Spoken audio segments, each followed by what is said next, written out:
This is Kugan Cassius for IFL TV, proudly sponsored by Everlast. And No Boxing, No Life Tequila by Eddie Reynoso.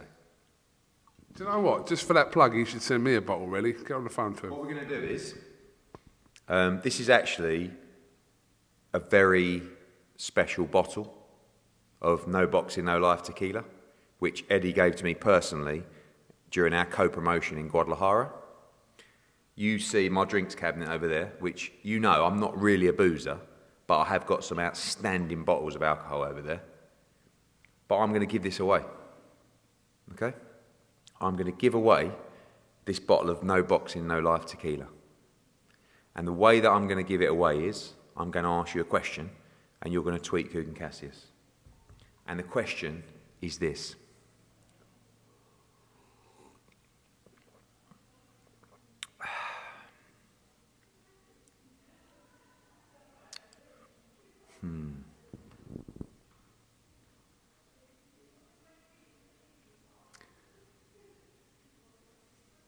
Daniel Jacobs will be fighting John Ryder at the Alexandra Palace on February the 12th.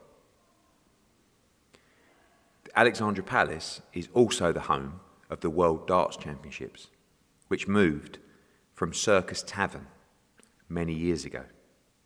We just saw one of the biggest PDC World Darts Championship with record ratings on Sky. But how many years now? It's a double-sided question. How many years has the World Darts Championship been held at Ali Pali? And 9 years ago, Matchroom Boxing were last at Ali Pali. Who was the main event on that card? So it's an A and a B. Okay? How many World Darts Championships have been at Ali Pali? And the last time that Matchroom Boxing were at Ali Pali, who was the main event? And you will get a bottle of No Boxing, No Life Tequila. So, the first person to answer this has got to do this, yeah? So they've got to tag you. I'll make it difficult. No, tag you, tag me, hashtag No Boxing, No Life. Tag you, tag me, tag us together. No Boxing, No Life Tequila. With both answers, the first one on the timeline tags you and me, hashtag No Boxing, No Life. The two answers wins that, straightforward. Well, you have to tag Eddie Reynoso as well, Canelo team. Okay, so you've got 3 different tags. Yeah. Okay? I know the answer to one of those. You should know both of them, but you know the answer. Because I was at one. Yes. Yeah.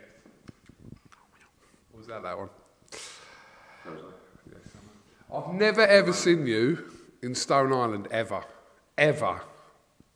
Ever. I'll be honest, this is the first Stone Island piece I've ever bought. I like it. Shout out Affluent Attire. No freebies here, just a great service. Saw it on the old gram, and I was like, yeah, I'll be honest, you've had a week or so away, you look $1 million, ripped to shreds, it's time for a bit of Stone Island. Wonderful. What do you think? And I've never seen you out at Palm Angels. That's a lie. I just wear a lot of it. You do wear a lot. A lot of it. Sure about those tracksuit bottoms? They're not. They don't really go with the top. You know the thing at the bottom, like to make them tapered, like these? They're just straight bottoms. Not really feeling it. Boots with the fur. Yeah. Right.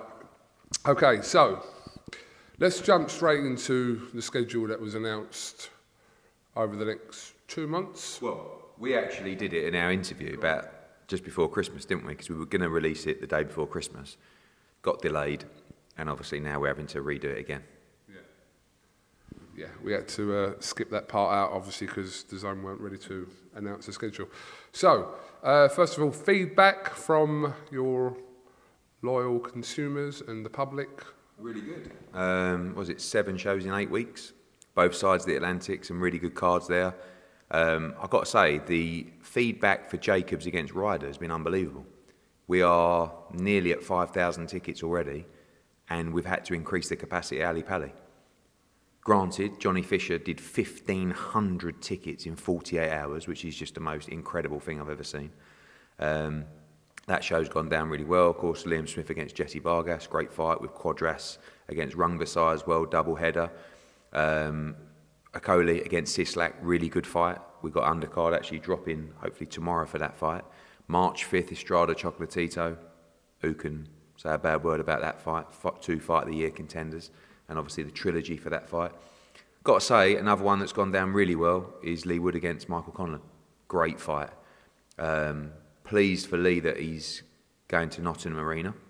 And also, shout out to Michael Conlan, because although we won the purse bid, I wanted to make sure everyone was happy with that fight. Lee Wood is the champion, and we're going to make sure that we can hopefully section that up, half Irish, half Nottingham and English fans for Lee Wood, and hoping that with Leo Santa Cruz moving up as well, I think it's only a matter of time now before the WBA make that for the Super Championship, which lends itself nicely into the big fight at the end of March, which is Josh Warrington against Kiko Martinez. Kind of like a fight out the blue, really. But I expect the winner of that fight to face the winner of Conlan Wood in a big unification. And then going into April, which is what we're working on at the moment, you've got Conor Benn, you've got Callum Smith, possibly Derek Chisora, you've got Taylor Serrano, and we expect to nail all of those as well. So big April and May coming up as well, and I think a really good start to the year. The feedback I saw, are you interested or not? Yeah, I mean, I see it because obviously sometimes you're a little bit rose tinted, you know. Not really. No, not really. Like, you think everything you do is the bollocks, and like nothing can be compared to it. And you really are a helmet. Go on. What was the feedback you saw? No, but you've got some great fights on there, no doubt. Yeah, there's some really hard fights for some of your fighters as well. Really difficult fights. It just seemed to me that kind of pay-per-view-esque marquee fight that you're saying that's going to come in April. Yeah, we run them quarterly across the year. April, you'll see a number of big fights. One particularly, probably 2 actually, which would be considered a pay-per-view level. And yeah, I think it's a really good schedule. I mean, I agree with what you're saying. And like I said, April was the first of those that comes in. Another one for the summer as well, and then September and December. And I think it's complemented and supplemented by a brilliant schedule of boxing. Like you say, every fight competitive. I mean, when you look at the main events, Vargas against Liam Smith, total 50-50 fight. John Ryder against Danny Jacobs. I guess people make Jacobs the favourite in that fight, but 50-50 fight. Okoli is a favourite against Sislak, but it's a really good fight. Estrada against Chocolatito, complete 50-50 fight. Lee Wood against Michael Conlan, complete 50-50 fight. Kiko Martinez against Josh Warrington, 50-50 fight. So this is what you guys wanted, and we're delivering it, and you're going to see a big April as well. Couple off that schedule, I don't think you mentioned it. Obviously, McKinson and Virgil Ortiz. Golden Boy show that we're co-promoting with them. I mean, the Michael McKinson fight is probably one of the pleasing fights of the schedule because it's a great story. I mean, and you've known him much longer than I've known him. I mean, you knew him before I even heard his name, which was a kid that never really got gifted anything as an amateur or even in the pro ranks. Went to MTK, they gave him opportunities. He fought in the away corner a lot. You know, he then stepped up against Chris Congo at a time where no one really wanted to fight Chris Congo because there wasn't a lot to gain from it.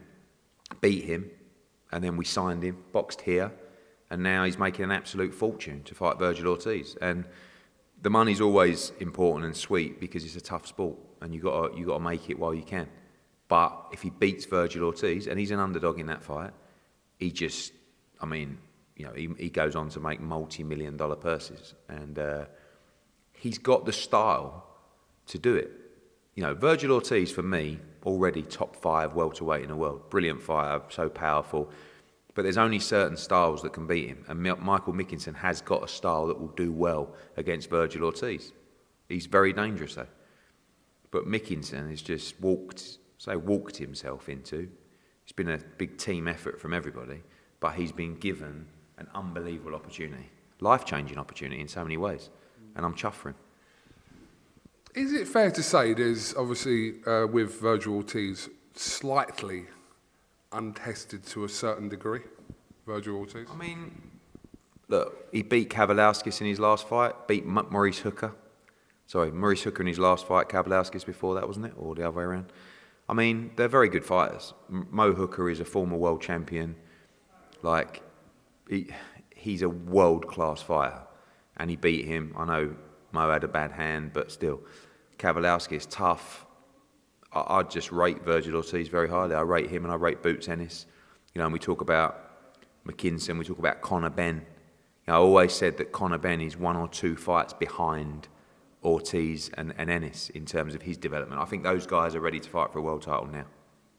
Ortiz and Ennis. And, you know, Michael's got it all to do, but he's also got the opportunity of a lifetime.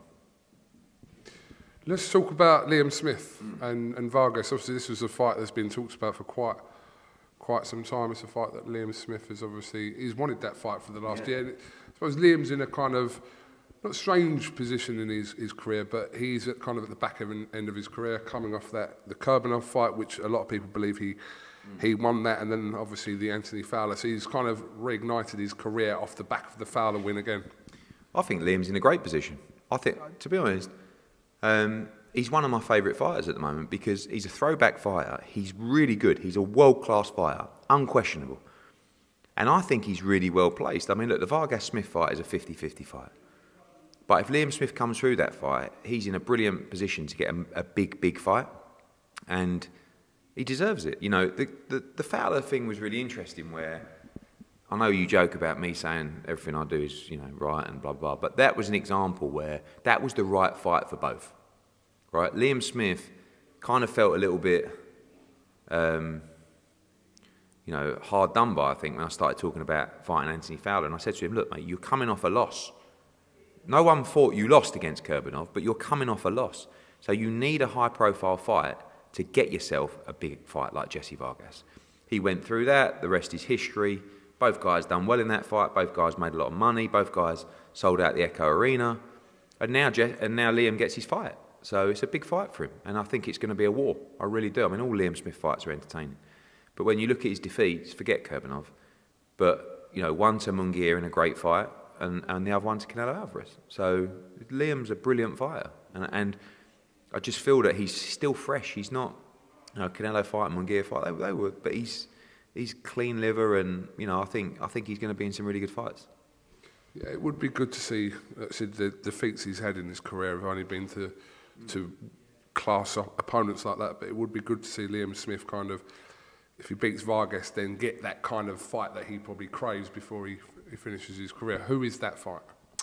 I mean, when you look at the division, it's difficult. You know, you've got Charlo, you've got Castano, great fighters as well. I think with Liam, he's been a world champion. I don't know whether the desire is, I mean, of course, I'm sure he'd like to become world champion again, but I don't think it's given him sleepless nights. I just think he wants to be in big fights and big occasions. And he loved the Fowler fight because he's never boxed at the Echo before like that, in a sold-out arena, great ring walk. M&S Bank. M&S Bank. Shout out M&S Bank. Your bank.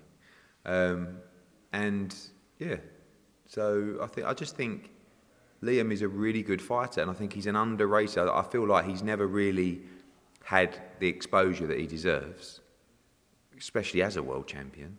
And now I think he's getting that. You know, he had that through the Fowler fight, and if he beats Jesse Vargas, he's going to be right up there as a big name. Lawrence Okoli puts a tweet out saying his next fight might be at heavyweight. Yeah. So, do you know anything about why he tweeted that, first of all? Well, I think Sislak was a guy that we wanted for a long time, and we were really running out of high-quality opponents, choices, because we didn't think we could get Sislak. He's got one defeat to Makabu. He's an elite cruiserweight. It's by far the toughest fight of Lawrence's career so far, and I'm really happy with the fight. But we want a unification. There's no point dressing it up. And we had Gulamarin against Igorov due to fight in December. Lawrence was supposed to fight the winner. Gulamarin got COVID. That fight might land on the undercard, actually, of Okoli. Makabu is kind of fighting, I forget his name now, he's mandatory challenger. And then, obviously, waiting around for Canelo. And Bradis is walking around like an... I mean, what is Bradis doing? Bradis is embarrassing. Like, Bradis is getting tattoos of Jake Paul on his leg and calling him out to fight. What is he doing? He's got a unification there against Lawrence Okoli. I know he's got a mandatory, I think he's fighting Opatara, is it, or something? You know, And he's getting, I mean, the guy is embarrassing. Great fighter, by the way. Brilliant fighter. And a bit of publicity gone too far, maybe? what? A world champion cruiserweight calling out Jake Paul and getting a tattoo on his leg saying something like karma, Jake Paul. I mean, whether the tattoo's real or not. What? Like, and I like Maurice Bradis. He's a brilliant fighter. But, mate, come on. Get real. You've got to fight Lawrence Okoli. So, fingers crossed, Lawrence gets through that in February, straight away, in the summer. Let's get that made. Because Lawrence will go to heavyweight, and he'll do really well at heavyweight. But he needs to unify at cruiserweight. So we're targeting the Gulamar and Igorov winner. We'd love the Bradis fight, but I just don't, he don't seem serious. You know, and they said they were going to make Lawrence a huge offer. They've never made an offer. And we're happy to sit down with him and try and find a way. But I follow him on Instagram, and I just don't know what he's doing. Come on. It was a really bizarre thing. I was questioning whether it was some sort of theatrical thing, like in it with the tattooist, where it's not real. I don't know. He's been doing it for months, calling out Jake Paul. But the tattoo was like very bizarre. Yeah, but it's the kind of thing you'd do if you absolutely had no prospect, like no future. But he's in a great position. He's a brilliant fighter. He's world cruiserweight champion. So, yeah. Ain't he mad? He fought on like a 4-rounder at the Echo. He fought Simon Vallily. Was it? No, it wasn't a 4-rounder. Was it an 8-rounder? Fucking great fight. Yeah, just thought I'd chuck that in. Interestingly, you're going on a Sunday, which is a good decision. Do you know what? I've always rated Sunday boxing. I've always felt, I mean, look, correct me if I'm wrong, and I like to think that I'm the audience, right? But what do you do on a Sunday? You have a bit of roast dinner, don't you? A bit of family lunch, whatever. Yeah, football's usually on. Okay, what about after football? I think Sunday boxing can really work, and we're going to try it. We're trying it for a few reasons. One, we didn't want to clash with Josh Taylor. Two, I think Sunday boxing works. And three, the venue was available on Sunday, which will be the O2. We'll be in there, and we've got a big card planned for the 27th, and I'm excited to see if it works. Will you look to have your main event at a slightly earlier time because people obviously got work the next day? Yeah, I would say 9 p.m, something like that. But it'd be nice to get a little bit of a family vibe there, you know? I think we should maybe do something with local amateur boxing clubs as well. Maybe there's some kind of, almost like an expo idea, you know, where we can sort of get people to interact with fighters and just a different kind of day. Because I think that everyone likes to have a beer on a Sunday, but you don't go in with the same kind of mentality as a Saturday night, do you? I think. So therefore, let's make it a real sporting event and an occasion and a day out for people. Yeah, I definitely won't be drinking on that Sunday. No, you don't drink at all, do you? When I met you, you didn't used to drink at all.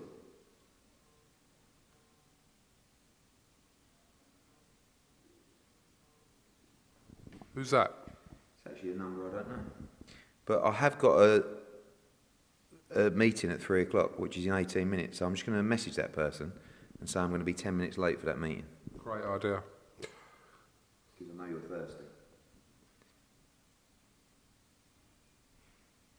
I'm a bit surprised you're actually giving that bottle away, mate, to be honest.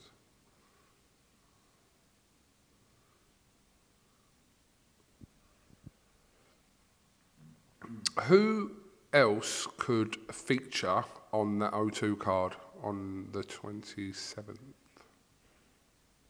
Quite a few people. It's going to be a big card. Can you chuck some names who could be on it? I want to announce it in full.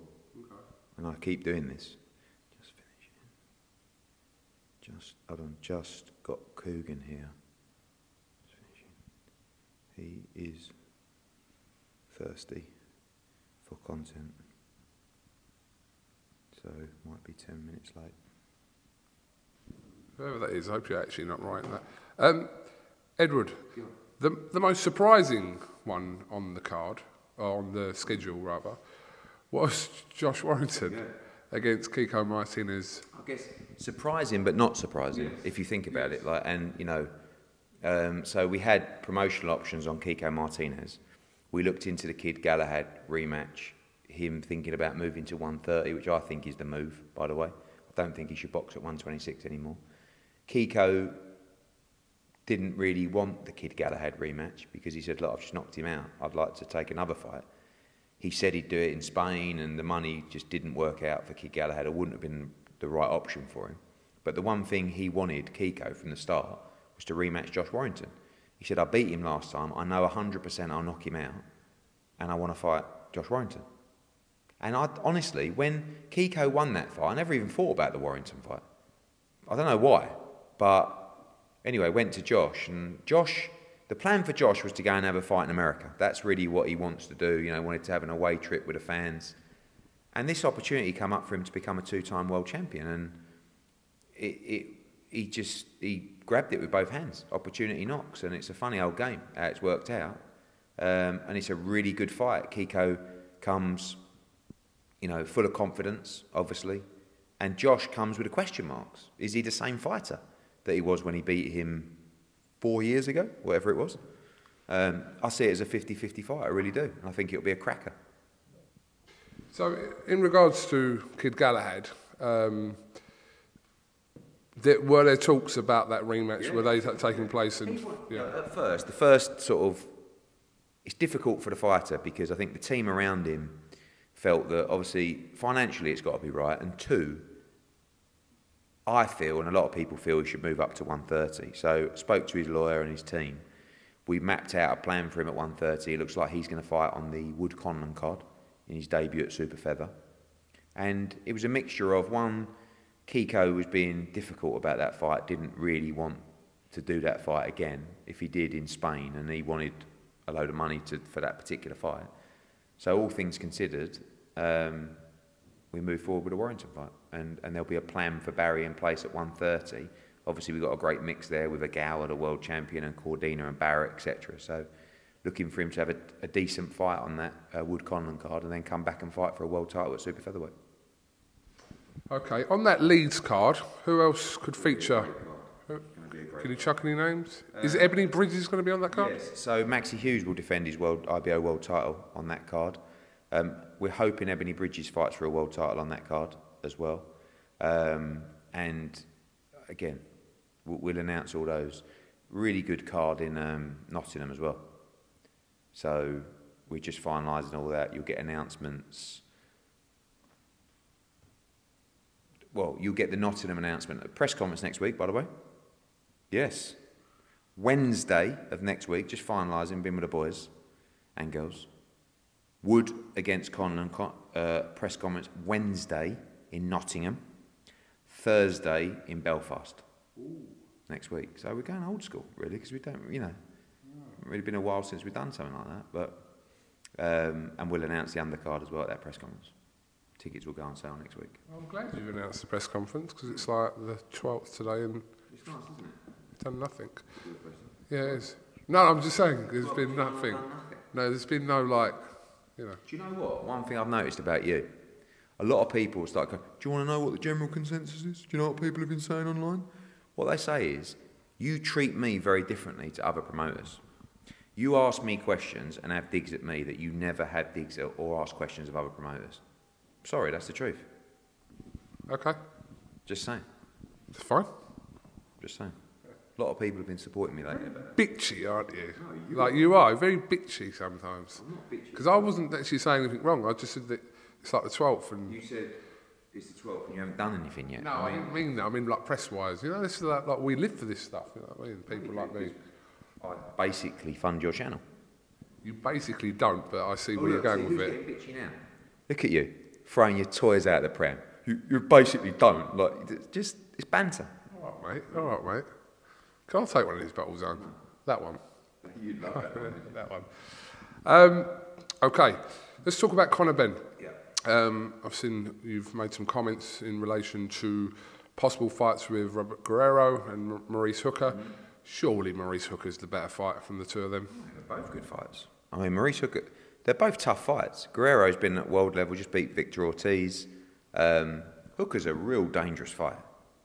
Tony Sims actually messaged me a few days ago and said, we'd like the Maurice Hooker fight as well. It's a tough fight. So I spoke to Golden Boy about that. Broner's still the guy that we want, you know, I mean, What's happened with that? Have you failed in that attempt? A fight first. Broner seems to have a newfound love for the sport, maybe, this is how I read it, and wants to have a proper run of fights. I would prefer he just comes to fight Conor Benn in April. So we'll see. But Conor Benn, we will announce maybe 2 weeks. He'll be fighting in April. Wow. Hopefully the O2. Like seeing him back there. You like that one, didn't you? Have you subscribed to Adrian Broner's OnlyFans page? No. Have you? Definitely not. Have you subscribed to anyone's OnlyFans page? Tony Bellew? Who's yes, he has. Yes, he has. Oh, he did have one. No, I'm not subscribed to anyone on OnlyFans. You should start an OnlyFans page. I think you not doing it is missing a trick. Like, no one really wants to, like, I'll just do what I do anyway, but you... It's not all explicit, is it? No, that's what people have to understand, considering Bellew's on there, but... Explain OnlyFans to me. Well, it's kind of, it's a bit typecasted with kind of... Erotic content. Erotic content from, I suppose, mainly women, yeah, but I suppose men do it as well, I think. I don't know. Let's leave it. But you haven't seen his clips on OnlyFans? Who? Adrian Broner. I think, weren't they a bit explicit? Yeah, they were horrendous. No, I've not seen them. No, mate. Okay. Just checking. Right. What's next? Fury-Whyte, Tyson Fury. So, we know the bids were meant to be this week, first bids, been delayed to, what is it, Monday or Tuesday next week? 7-day delay. Tuesday, I believe. Okay. So, come on, expand on kind of what's been happening regarding this situation over the last 10, 12 days. There's a lot going on behind the scenes from a legal perspective with the arbitration, obviously. Well documented, the split for that fight was 80-20, and Dillian wasn't happy with that split, his team, his lawyers, everybody. So there's a process to go through to appeal that. There's also other issues pending legally. So the delay was a cause of that, really. Seeing his team tomorrow to go through some stuff, and we'll wait to see what happens. Can I just get a response from you? I know you've probably already done this, but about the 80-20, first of all. Was that expected, that ruling, first of all?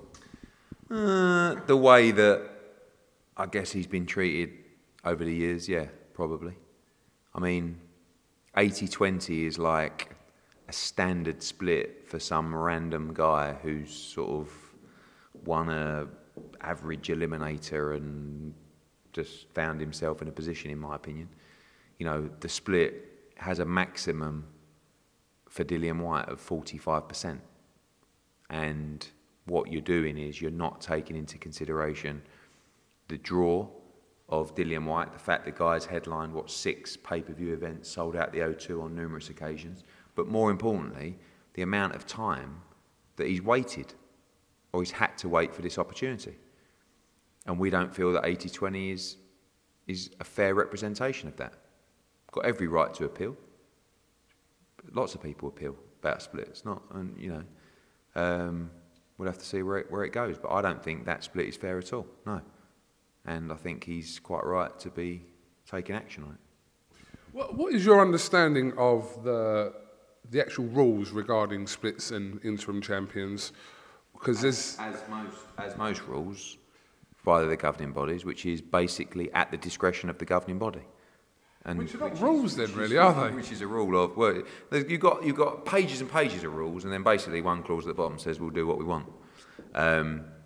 But yeah, there'll be an appeal which will go before the championship committee. It's not the greatest relationship in the world, to be honest with you, Fury-Whyte and the WBC. It's been a huge fight for Fury-Whyte to get what he feels he deserves, and to be fair to him, he's not backing down in true Fury-Whyte style. He's fighting for what he believes in, he's fighting for what he deserves is right. And I'm very confident he'll get his shot, hopefully, in the manner and the split that he deserves. This is a really stupid question, but... Probably, you're asking it. Yeah, of course. But should someone's relationship with a governing body have an effect on the split of a purse? No, but I just feel, I'm not saying that the split was decided because of the relationship. I just said the relationship's not very good. Is it? I mean, naturally, if you've got a poor relationship with someone, you're not really going to act in their best interests all the time, are you? I mean, I wouldn't say it was toxic, the relationship, but it's really not pleasant. You know, and it's got to a point now where something's got to give. And listen, it's difficult for me because I like Mauricio Sulaiman. I think he does a lot of great stuff for boxing. I don't feel like this situation's been handled fairly in terms of Dillian Whyte for a number of years, to be honest with you. But it's coming to a head now. You know, we're halfway there. The fight's been ordered, which, great news, but we just feel that the split's not fair. So that's the last thing to decide, and whatever the final ruling is on the split is the final ruling on the split. And we proceed, and I don't see a deal being done at 80-20, you know? So then I see it just goes to purse bids. So, I mean, regards to your appeal, when do you get a kind of a verdict from that? Well, hopefully prior to the next purse bid date, so which is next Tuesday. Okay. If it does go to purse bids, which is that likely? Yes, would you say currently? I just feel that, you know, I know the split is what the split is, and it doesn't matter whether that's done via a deal or via purse bid. But I just can't see a deal being agreed that way. So therefore, we have to put a value on that fight and bid accordingly, and so do Top Rank and anybody else that wants to bid. Maybe someone bids crazy for that fight. But I don't see, if I'm Dillian Whyte, I'm not accepting an 80-20 split. Now, you will have to accept that split via purse bid, but you don't know, like, you're going to get a much better offer or better deal financially via purse bid right now compared to what, because I will make sure he does. So. And how hard are you going with this? What do you think? Well, I think you'll go hard, but obviously for him to earn the money that he wants to earn, you have to go very aggressive. Yeah, but obviously we have those conversations prior to purse bid, and those conversations will be, what will Eddie Hearn and Matchroom bid and DAZN for this fight? That much, Dillian. And what's your offer so far? Now, obviously, if the offer outweighs what we would bid for that fight, then he has to seriously consider that, and he might be looking to take that offer. But if not, and I don't believe that he will, they will compare, so therefore we have to proceed because our offer financially may be better than what he's being offered at the moment. But it's not just us, anyone could come in. I mean, and that's the exciting thing. Triller could come in. Who knows, anybody. I mean, look, Tyson Fury's a big name, Dillian Whyte's a big name, that's a big fight. I'd love it. I'd love to promote that fight. I'm sure many other people would as well, so we'll see what happens. And what is your understanding of, obviously, Frank Warren's comments from a couple of weeks ago now about Tyson Fury will fight on the 26th, I believe, of March. It won't be for the title. I mean, what's your understanding of that situation? I don't know. I mean, I'm sure he's had conversations with the WBC. As far as I'm aware, I don't believe that's possible under the current legal position with Dillian Whyte's case. I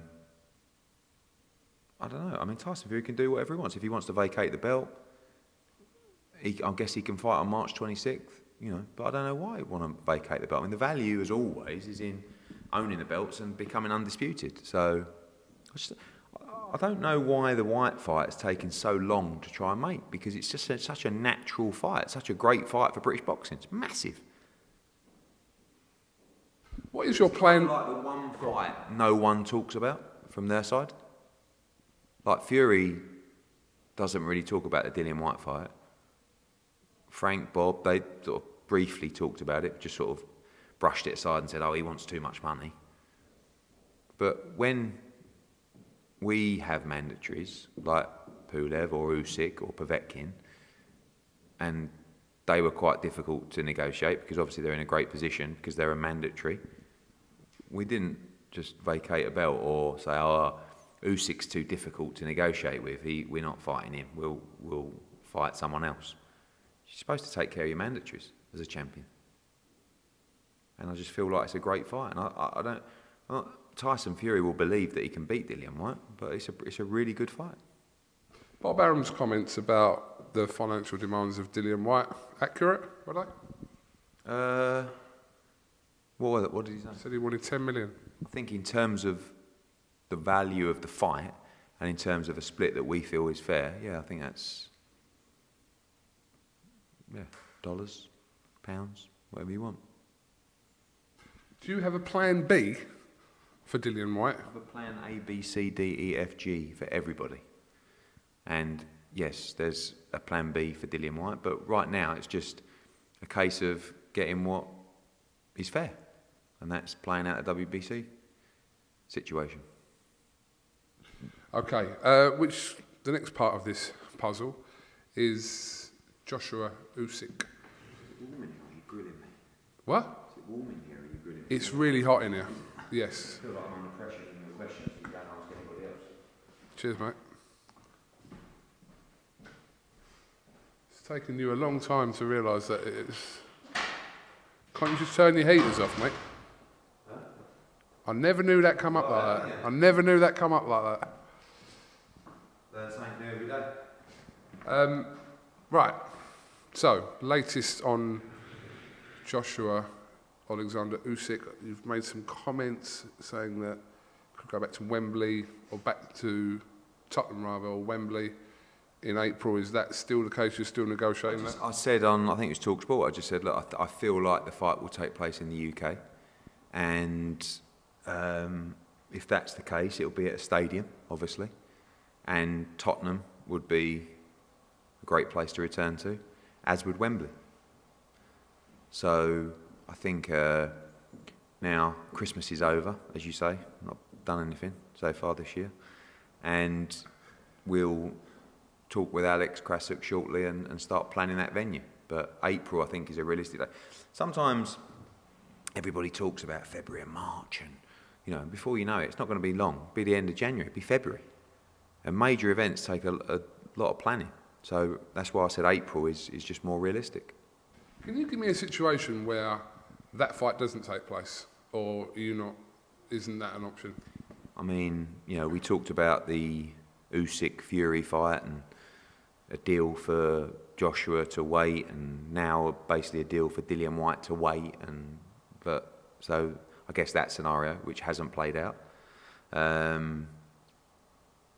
One of the guys gets injured and he's unable to fight for the year or whatever. I guess that can always happen, but Josh has been training pretty much since the defeat. Usyk appears to be fit as a fiddle, so yeah, I mean, it's the fight AJ wants. And what's your understanding of his training situation? He hasn't formally come out and said anything. We know he's obviously been out in Dubai, etc., and he's training with whoever he's training with, but what's your understanding of that, the Robert McCracken situation? What is your understanding? So, he's been working hard, you know, obviously his trip to America and subsequently training in the UK with various people, trainers flying in. I think AJ will make an announcement when camp starts, which I guess will be end of Jan, early Feb, but he's worked hard to get it right. You know, a lot of people have said, do you think it's risky to bring in a new trainer? And, you know, I flip that and say, do you think it's risky to, you know, not be comfortable with your setup or your surroundings, if you like, of where you're training? So he's put the work in to make sure he gets it right, and I'm guessing himself, 258, will make an announcement regarding his training team when camp gets underway. If he is to acquire a new trainer for this fight, do you know if it's a case of Rob McCracken will still be involved with Joshua and the team in some capacity or not, or you can't comment on that? Rob will always be involved in some way because he's more than just a trainer to Anthony Joshua. You know, he's a mentor, he's been an advisor, and you know, I think those two will always talk and chat, and in what capacity I don't know, and I'll leave that to AJ to announce. But there will certainly be additions to the training team. Okay. Are you actively trying to make Tony Bellew and Jake Paul? No. You made some comments about that. Well, someone asked me about it. I mean, no. By the way, Jake Paul would never fight Tony Bellew. I'd do it though. I like Jake Paul. I think what he does is he rubs people up completely the wrong way. So when you say I'm carrying boxing right now, people take that quite offensively in boxing, and obviously Tony was one of them. I don't know whether he actually believes that or not. Probably does actually.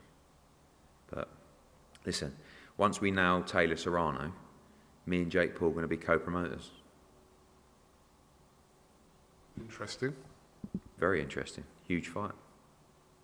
Could that happen in March? April. Where? Madison Square Garden. Biggest female fight of all time. But let's stop saying biggest female fight of all time and just say one of the biggest fights of all time. Undisputed lightweight world champion against a 7-division world champion. Matchroom, most valuable promotions. Huge event. Live on DAZN, baby. Who would have thought it, eh? I have no problem with it. Look at the job that Jake Paul's done for Amanda Serrano. I mean, you know, one, he's got a great deal. He's increased her value. She's done a great job as well. And Katie Taylor, biggest star in female boxing, goes into that fight with another huge star. You know, biggest promoter in the world, and Jake Paul. And just a great mix. And you'll see how myself and Jake and MVP work on that event. It'll be impressive. It'll be very impressive promotion. It was around 2 years ago that you had Jake Paul fight on your card in Miami against Anise and Gibb. Yeah. So, would you have ever thought kind of this? He has had an impact on boxing, whether people like it or not. He has, because we're talking about it now. But would you have seen this situation? No, because it didn't do that well, to be honest with you. He's had a huge impact on boxing, and I feel like most of it is positive, to be honest with you. I don't see the downside of it. It's not like he's terrible and he's embarrassing himself every time he goes into the ring. And I knew before the Gibb fight that he could fight and that he was better than Logan and those guys. Obviously dismantled Gibb, but Gibb just had a stinker that night. I mean, and there was just levels. And then, but it didn't do that well. Obviously Logan against KSI was huge, huge. But the Jake Paul Gibb fight didn't do great business for us. But I met Nikisa and Jake in a team, and I've got to give him unbelievable credit. Look what they've done. I couldn't have told you that after that night he'd go on to be doing what he's doing. So I don't see the hate really. I mean, you can think he's a plonker, and I think a lot of people do. Sometimes I think he is, but it doesn't mean you can't respect him for what he's doing and what he's done. And like legitimately, dealing with him for Taylor Serrano has been really, like, that could have been a fight that was really hard to make for various different reasons. And I think we'll do business together. More business on fights and stuff like that. Maybe not us involved in his fights, but look, he's had Montana Love. He put him on his card. We signed him. Liam Paro, he was on his card. We signed him. He's given these guys a good platform. And you can't underestimate his numbers and his draw power. And you'll see that in the Serrano fight. We'll look forward to that. Edward, Yeah. what can you say us about... How long? You've got 2 minutes. You are joking. Mate, you've done 40 minutes already. Mate, I haven't done 40 minutes at all. You have. But mate, you can't wrap this in 2 minutes. Canelo Alvarez and Jamal Charlo, what can you tell us about that? Nothing really. I mean, I saw Eddie Reynoso's tweet yesterday saying there's no negotiations going on, etc. Spoke to Eddie Reynoso a few days ago, and we'll be putting our suggestions in, our offers, our numbers, probably this week really. Canelo's been enjoying himself, having a break, and he'll be looking to make his decision, I guess, in the next couple of weeks for his May fight. I'd like to see him at the light heavyweight division. I'd like to see him become undisputed there. Obviously, he's got Charlo, he's got Benavidez. Is Makabu still in there? I think so, but I mean, he's got his mandatory as well, and I don't think that would be the May fight, but it might be. And I'm sure plenty of other offers that Eddie Reynoso's had as well. So we'll be making our bid, if you like, or our suggestion, and hopefully it'd be great to work with him again. Let's talk about Cash Farouk. Very sad to see him having to retire from boxing. Incredibly sad. I mean, such a brilliant talent and a lovely young man as well. You know, sat in here and we signed him, and you know, we'd made the Lee McGregor rematch as well, which was a gutter because that was a big fight. Unfortunately, you know, due to medical reasons, he was advised not to continue, and didn't really have much option. You know, he could have gone to another country, tried to get a license out there, but the reality is it was the right decision. And it's heartbreaking because boxing was everything to Cash Farouk. But, you know, sometimes God's got other plans for you, and I think he's going to thrive in the sport in some way. You know, he's working up now with St Andrew's Boxing Club, and it's going to be really hard for him to take. But he's a young man, he's healthy, he's a bright kid, he's got a passion for boxing and a zest for boxing and life. And I believe he's going to be a success in what he does, and we'll be supporting him all the way. We'll also get together, and I think we should put some kind of benefit evening on for Cash and make sure he's looked after. As far as you know, from the board, everything's green-lit for the start of Feb? Yeah, I mean, I don't think they should have stopped boxing in January, in all honesty. I mean, look, we would have only had a show on the 22nd or the 29th. There's no other sports that have stopped or been asked to stop, but obviously the board have their doctors, and it is a different kind of sport in the respective contact. So February, back up and running and ready to get off to a fly. Why is everyone turning down fights with Filip Hrgović? What's the situation there? Did Parker actually, because I didn't see it anywhere, I just saw it kind of being reported that Parker's turned that down after Ortiz. I didn't see that either, but it's Yoka. It has, yeah. Now it's at Yoka. I mean, it's just Hrgović is a beast. Tough fight, but I keep saying, like, the guy who fights Hrgović, if they beat him, they're going to have 35% in negotiation status with currently Usyk, maybe Anthony Joshua. So it's a great spot to be in, but apparently Yoka wants the fight. We've been speaking to Top Rank about that fight. It's a brilliant fight, and hopefully we can get that one made. And in regards to Chisora, I see you got a little bit of stick over still mentioning Chisora and Deontay Wilder. Yeah, on that, I just said that I feel that he's a nightmare for anyone. He can outlast anyone, and I said if Wilder doesn't get him out there early, I believe Chisora can beat him, because he wouldn't be able to live with the pace and the pressure. But Wilder would be a huge favourite because he's a big puncher. I'm not actively trying to make the Wilder fight. I haven't made offers to them or spoke to them. What I do like is I like Areola, I like Luis Ortiz, I like Zhang. I like a lot of these fights where Chisora has a great shout in, and we're putting together some plans with 258 for his next fight in April. Okay, just a final one, Edward. Did you see Tyson Fury's went on Instagram yesterday on Joshua and Usyk? He was accusing Usyk of taking steroids, wasn't he, I think, or something like that. No, I mean, look, we had him under VARGAS testing. It's not really a concern of ours. So I think it's good. Fury, I think he should be more vocal. Just like to see him talking about Dillian Whyte rather than Usyk and AJ. But yeah, I think Fury's great when he goes on his rant. You know, I follow him on Instagram. I haven't really seen anyone slag you off this year, actually. I don't want to get carried away, but I'm not actually getting a lot of hate anymore. I don't know what's happened, and I don't want to jinx it, but it feels really nice, to be honest with you. Yeah, I'm seeing less and less. Oh. Are people leaving you alone, or is it they just don't really care about you? I don't know.